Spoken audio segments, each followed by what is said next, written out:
combo का बब्बर शेर नाले तनवीर कंबो का बब्बर शेर आ देखो मेरे वीरों से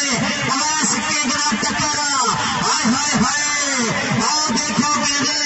नवजू पता खादियां खुराकों के मारे हुए दंड बैठका दा एक पासे चीन की दीवार और दूजे पासे मुंडा कहते स्पीटर गड्डे आ देखो अवैस किंग किंग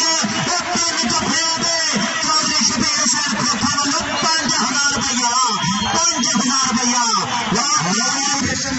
जनाब अरशद सतार साहब secretary general national federation welcome CIN जी बिल्ले जी जिंदाबाद बढ़िया नजारा और दोनों पासे फिर कबड्डी मिलक जितावला चल भी जितावला मेहरबाना पैरा अज मुल तारना हम मले को मले फरूक ने सकीमा दबार सेवा आ गए इतशाम चट्ठा और इस्तेमाल चट्ठे का भाई और चट्टियारा मुंडा आ गया और गलतार जाफा राम खुशामी वेलकम के जियान फिरा इस्तार साहब खिरे मथे जियान आपने बड़ी मेहरबानी और देख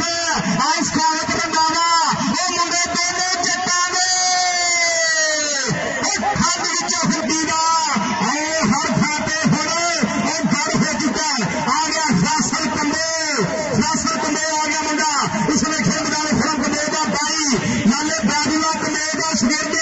लाला कबड्डी ग्राम का हीरे नरकारा साहब कबड्डी ग्राम का गबरे सामने लगा इस खावत रंगावा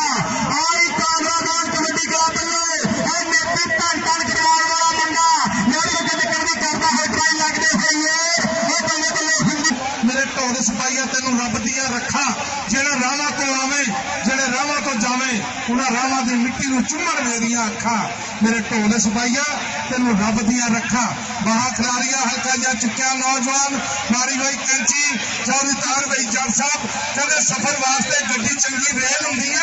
फिर लगी हुई कैंची सेंटर जेल होंदी जी हाँ जी साडे मोहतरम जी चौधरी मोहम्मद अरशद सतार साहब जैसे कि सेक्रेटरी पाकिस्तान नेशनल फेडरेशन जनाब मकसूद खान साहब एडिशनल डायरेक्टर लेस्को साहब आ गया मलिक जिताउल्लाह 102 बंदे के चक्के